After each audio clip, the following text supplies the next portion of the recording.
गोपियां तो कहती लाला थोड़ा नाच दो, तो नाचने लगता है।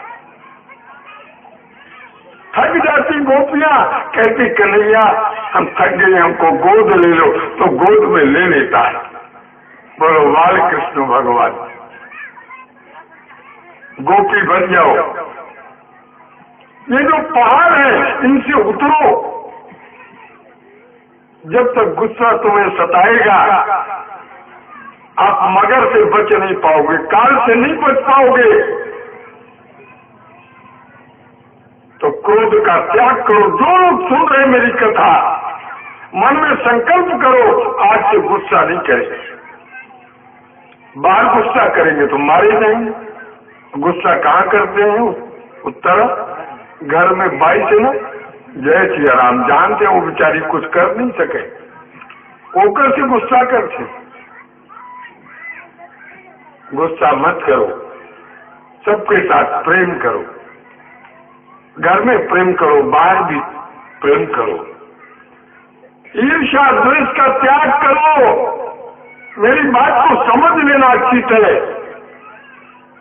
बहुत से लोग कह देते हैं गुरुजी उपदेश तो करते हैं कि ईर्ष्या द्वेष का त्याग करो, अपना ही द्वेष ईर्ष्या करते हैं। लेकिन उन मूर्खों को ये पता नहीं है कि गुरुजी के कहने का आशय क्या है। ईर्ष्या का मतलब है, द्वेष का मतलब है, उसको समझो तो जरा। अभी यही पता नहीं है कि क्रोध है क्या चीज, अभी आपको यही पता नहीं कि लोभ है क्या चीज। शास्त्रों का पठन पाठन किया नहीं और प्रवचन कर दिया।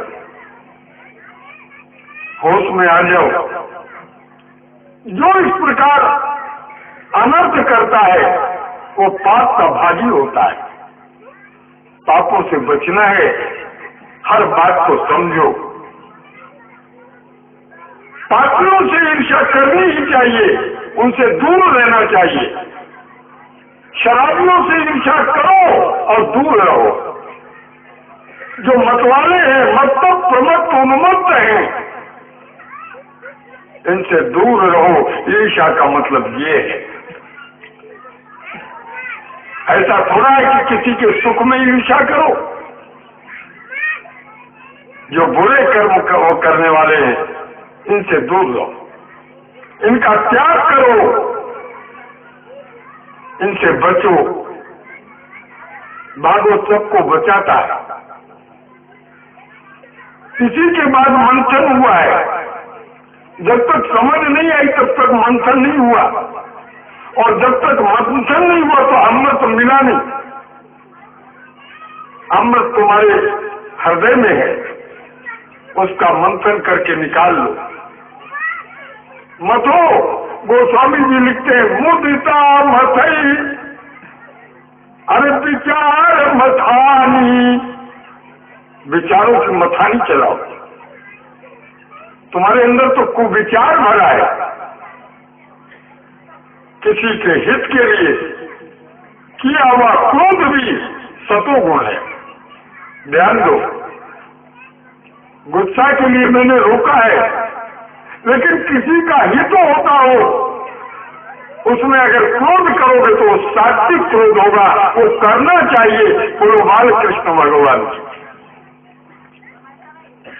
बच्चा पढ़ नहीं रहा है, उसको डांटोगे नहीं, गुस्सा नहीं करोगे तो उसका तो लाइफ बिगड़ जाएगा। लोभ कहाँ करना है वो भी सोच लो, समझ लो। अभी कथा आ रही है, भगवान लोभ नहीं करते हैं। अभी वामन की कथा आ रही है। बलि ने तो इंद्रासन प्राप्त कर लिया है। देव माता आदित्य ने पयोव्रत किया है पुत्र के लिए। बहुत लोग आते हैं पुत्र के लिए मेरे पास, सब दुखी होके आते हैं मेरे पास, कोई सुखी होके आते नहीं। ये कहने नहीं आता स्वामी जी मैं खूब सुखी हूँ, खूब आनंद है, ऐसा कोई कोमल नहीं कहता है। स्वामी जी हम आए हैं काबर भैया बैठना, अभी भागवत हुई तो सुनो भाई। बोले नहीं स्वामी जी भागवत पर नहीं, और ये बहू ललाए हो, एक बेटा बेटी कुछ नहीं, 4 साल हो गए, ले खत्म होगा का, भागवत से मतलब नहीं है, एला बेटा बेटी दे दे। तो मैं रखे हूँ क्या जेब में? बड़ा मुश्किल है, कितना भी भागवत सुनने के बाद ज्ञान नहीं हो रहा है, सत्य क्या है असत्य क्या है उधर जा ही नहीं रहे। बस अपनी जिद से सूझ जुआरी अपन दाऊ, जुआरी को अपना पासा दिख रहा है, आगे क्या है उससे कोई मतलब नहीं। गुरु के उपदेशों पर जरा विचार करो। गुरु ऐसा नहीं होता जो निंदनीय काम करे, लेकिन गुरु के स्वरूप को तो समझो पहले, वो तो तुम्हारे अंदर आए। जब तक काम क्रोध लोभ मोह रहेगा तब तक सत्य को समझ पाना कठिन है। उसको समझो और सोचो। अदिति को पयोव्रत बताया, अगर पुत्र नहीं है तो पुत्र के पैदा करने के लिए फाल्गुन का महीना आ रहा है, 12 दिन का व्रत करना है। फाल्गुन कृष्ण पक्ष की प्रतिपदा से शिवरात्रि तक ये व्रत करना है। व्रत जानते हो व्रत किसे कहते हैं? व्रतान चेहरे हरि तोषरानी। व्रत का अर्थ होता निश्चय, मन में निश्चय कर लो हम कृष्ण को पाकर रहेंगे, बोलो बाल कृष्ण भगवान की, ये व्रत कहलाता है। उपास कहते हो, हमन तो उपासन भैया आज शनिवार के मंगलवार के फोकट भैया भूख मरत। उपास के अर्थ तो समझ, उप समिति भाषा उपभाषा। उप कहते हैं ईश्वर को, जो ईश्वर के समीप में वास करे, इसका नाम उपवास। घर में बाहर लड़ाई झगड़ा करते हैं और कहते हैं हमन तो उपासन आज। कहा उपास है भैया? भागवत ऐसा नहीं कहता है। उपास करो, ईश्वर के समीप रहो, माने न्याय के समीप रहो, सत्य के समीप रहो, सदाचार के समीप रहो। अगर उससे अलग होते हो तो न तुम्हारा व्रत होगा न उपवास होगा, कुछ भी तो तुम्हारा नहीं होना है, कुछ भी नहीं होना। इसलिए मन को चित्त को जरा शांत करो। ये कथा तुम्हारी कह रहा हूं, ये मंथन करके अमृत निकाल लो, इसी का मंथन करना है। बाहर मत भटको, बाहर अमृत नहीं मिलेगा, अमृत तुम्हारे में है, तुम्हारे अंदर में है। मंथन करना है, तुम्हारे में दैत्य और देवता दोनों हैं। ये जो कुविचार आते हैं मन में, यही राक्षस है, और जब सद विचार तुम्हारे अंदर आते हैं, यही देवता है। कह लो शंकर भगवान आगे, गरुआ के बोलो बाल कृष्ण भगवान, तुम्हारा भागवत सफल हो गए, शंकर जी आगे। तो मैं बात बता रहा था, विचार करो और सोचो और ध्यान दो। ये भागवत तुम्हारे कल्याण के लिए हो रहा है। ये पैसे के लिए मैं भागवत कभी नहीं कहता। 50 वर्ष से जानते हैं शंकर जी भी, मेरे बहुत पुराने भक्त हैं। मैंने कभी पैसे के लिए कथा नहीं की, ऐसे हाथ नहीं फैलाया, और कभी किसी को ये नहीं कहा कि तुम्हारा मैं गले ठीक कर दूंगा, तोड़ दूंगा, ये राहु ठीक कर दूंगा।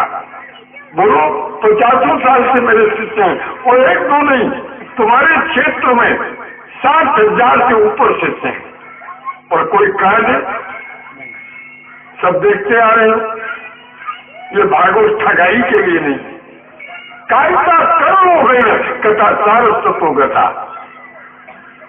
भागवत में एक बर्तन नहीं मिला तो गुस्सा हो गए महाराज, तो काबर कलसा नहीं लाए। हमन तो कभी देखबे नहीं करन, का आए का लाए का ले गए। साथियों, जितना इस मोह का त्याग करोगे, माया का त्याग करोगे, उतना इस सत्य के समीप जाओगे। नहीं झूठ पर विश्वास करके फंसोगे। भागवत की कथा दिव्य है। जब सत्य पर दिखा, मंथन किया तो अमृत मिला। सत्य के साथ अमृत का संबंध है। अमृत का घड़ा तो राक्षस ले गए, लेकिन राक्षसों को अमृत नहीं मिलता। राक्षसों क्या मिलता है? विष। सुरा माने शराब। ये राक्षस लोगों का काम है। जो शराब पीता है तोरण, वो कौन है? बताना भैया, हाँ जोर से बोले करना। मैं नहीं कहूं तोरण का, तो जो शराब पीते वो कौन है भैया? कौन कहे तोरण? मैं नहीं कहे। बोलो बालकृष्ण भगवान। विचार करो, सोचो, भागवत तुम्हें कहाँ ले जा रहा है? अमृत पीने के लिए ले जा, तुमको अमर करने के लिए ले जा रहा है। मरने के लिए रास्ता नहीं बता रहा है। अमर हो जाओ। परीक्षित साक्षी, उसके साक्षी परीक्षित है। 7 दिन में मुक्त हो गए, अमर हो गए। एक एक गांठ रोज खोलो। धुंधकारी मुक्त हो गया। कितना पापी था? क्या तुम उतने पापी हो? धुंधकारी तो छोटे छोटे बच्चों को जल में डुबो के मार देता था। अब सोच लो, निर्दोषी बच्चों को मारने वाला, वैश्यागामी, मांसाहारी, दुराचारी, सारे दुर्गुण उसमें थे। लेकिन फिर भी भागवत का प्रभाव देख लो। उसके 7 दिन में 7 बातें खुल गई। अब आप लोग पहले दिन 7 गांठ बांध देते हो, फिर खोलने का ध्यान नहीं करते हो। इनको खोलो। कपड़े की गांठ नहीं खोलना, अंदर की गांठ खोल दो। क्रोध पर जीत प्राप्त करो, विजय प्राप्त करो। लोभ पर विजय प्राप्त करो, मोह पर विजय। पर घर में रह के संत बनो। तुम्हारे बराबर कोई संत नहीं है। बोलो बालकृष्ण भगवान। गृहस्थ से बड़ा कोई संत नहीं। चाहे कोई दंडी हो, चाहे पाखंडी हो, चाहे सिंहासन हो, कोई भी संत हो, गृहस्थ से बड़ा कोई नहीं। लेकिन भागवत के आधार पर आ तो जाओ, भटको मत, पाखंड मत करो, शरण में आ जाओ। इसी के आगे राम कथा आती है। भागवत में 9वें स्कंद में तक जो है साधन भक्ति है। 10वें स्कंद तो साध्य भक्ति है। वहां तो प्रभु सामने रहेंगे। और इस स्कंद में तमाम वंशों का वर्णन है, बहुत वंशों का वर्णन है। लेकिन पहले जान लो, ये प्रयोग जो किया, ये 12 दिन का व्रत है। जिसको पुत्र न हो होता है, दूध पी के रहना है 12 दिन, और भगवान के नाम का जप करना है, 24 घंटे करना है। केवल दूध पीना है और कुछ नहीं। और कितना दूध पीना है समझ लो। ये ऐसा करने में अंगूठा इधर थोड़ा गड्ढा होता है ना, देखो करके होता है ना गड्ढा, इसमें जितना दूध आ जाए 1-2 लीटर उतना पी के रहना है। बोलो बाल कृष्ण भगवान। ये तप है। तप करो ना। फोकट में अपनी बात भगवान के पास रख रहे हो। भगवान भी सोचते हैं तो उधारी वाला आदमी है, इसको करना कुछ नहीं, छोड़ो, नगद करो व्रत। भगवान का 12 दिन तक व्रत करो। भगवान तुम्हें पुत्र देगा। 52 भगवान उसी व्रत से आ रहे हैं। नन्हे मुन्ने आए। इनकी भागवत में लीलाओं का वर्णन नहीं है, माने बचपन का कोई वर्णन नहीं है। ये जब आए तो 7 वर्ष के थे, सीधा सीधा यज्ञोपवीत हुआ है। दारुरपी में द्रष्टव्य, गुरु के बिना यज्ञोपवीत नहीं होता, गुरु के बिना ज्ञान नहीं होता, गुरु के बिना मन को शांति नहीं होती। जिन्होंने गुरु का आदर नहीं किया वो जीवन में कभी सुख शांति नहीं पा सकते। वो बड़भागी है। कौन? जे गुरुपद मुझे अनुरागी, ते लोग कहू बेदऊ बड़ भागी। और गुरु के वचन अप्रतीत न जेही, तो सपने सुगमन सुख सिद्धि स्वप्न में भी नहीं मिलेगा। दुख के रास्ते में मत बढ़ो, सच्चे भक्त बनो। गुरु ने कहा दारुरूपी न द्रष्टव्या, तुम ब्रह्मचारी संत हो, लकड़ी की बनी हुई कठपुतली भी नहीं देखना है। साधु समाज को भागवत सावधान करता है, साधुओं लकड़ी की बनी हुई अगर कठपुतली नाम की स्त्री दिख जाए तो प्रायश्चित करो, बोलो बाल कृष्ण भगवान। उसको देखना नहीं, प्रायश्चित करो। दारुरूपी न द्रष्टव्या। अब वही साधु लोग कान फूक रहे हैं, बोलो बाल कृष्ण भगवान। विचित्र कलयुग आ गया है। हमारे भागवत में लिखा पाखंडी ना निर्ता संतो, संत पाखंडी होते चले जा रहे हैं। क्यों? 2 नंबर का अन्न खा रहे हैं। बड़े बड़े सेठ के यहाँ जाएंगे, अरबपति है, अब उसका पाप का धन है, वो खाएंगे तो साधुओं को बुद्धि ठीक रहेगी। जय सिया राम। जैसा खाए अन्न और वैसा बने मन। देश को बिगाड़ने वाले 2 हैं, नेता और साधु। मैंने अपने जीवन में अनुभव किया है। उपदेश तो किया साधुओं ने, लेकिन स्वयं कुछ नहीं किया। बोलो हरे कृष्ण भगवान। इसलिए देश में आज धर्म के प्रति लोगों को विश्वास नहीं है। कथा में आते हैं, लेकिन जो बातें हो रही हैं उनको दिल में लेते नहीं है। मेरे साथियों, तुम महान हो। गृहस्थ आश्रम से बाहर कोई आश्रम नहीं, सब तुम्हारे नीचे है। गृहस्थ बच्चों का पालन पोषण करता है, दूसरों को, गरीबों को, अनाथों का सहायता करता है। लेकिन किसी तीर्थ में जाओ, अरबों खरबों की संपत्ति लिए साधु बेचता है, लेकिन देखता है वो शेष आया है रायपुर का, बस 4 साधु लगा देगा, भैया उसका इंतजाम करना, और कुछ न कुछ 2, 4, 10 लाख दे के जाएगा। साधुओं की निगाह पैसे में रहती है शंकर भैया। बोलो बाल कृष्ण भगवान। वो शेख लोग देखते और गरीब की कोई व्यवस्था नहीं करेगा।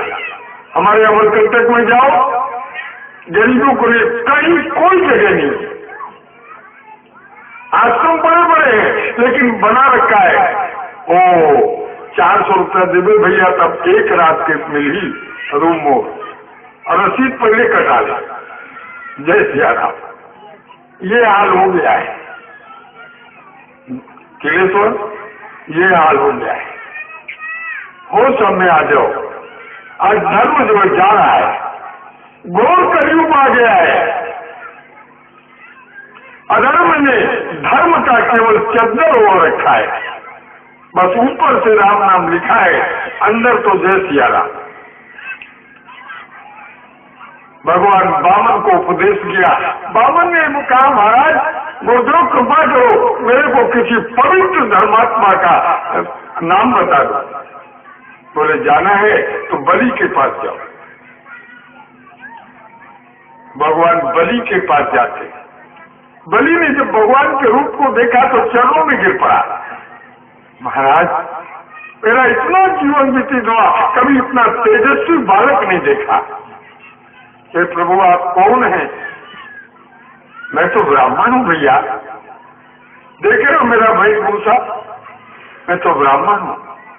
महाराज बड़ी दया हुई, मेरे ऊपर आपने कृपा की है, आप बैठी आसन में बैठा रहा। महाराज आपकी जो इच्छा हो वो मेरे से मांग लो। भगवान ने मन ही मन सोचा तो मांगने तो आया हूं, लेकिन बलि तुम ठीक कहते हो, पंडा का काम भगवान ने किया उस समय। जैसे जाओ ना कहीं तीर्थ में तो नाम बता दो कि हम सिंगनपुरी से आए हैं ना, ये नाम है, वो जान गए भैया, तो बाबा है से फलाना नाम रही थे, और वो अटेक इतना बढ़ा चढ़ा के बता देंगे कहीं ये होकर से कम न दे के जाए, होकर से होकर नाम बढ़ाई। तो भगवान बोले बलि तुम्हारे तो पूर्वज बड़े धर्मात्मा थे। महाराज प्रहलाद ने अपना सारा जीवन तो लगा दिया प्रभु की सेवा में, और उनके जो पुत्र थे उन्होंने तो शरीर का भी दान पैरोचन ने कर दिया। आपके पूर्वज बड़े दानी थे। महाराज बलि आप भी तो उन्हीं के हो, आप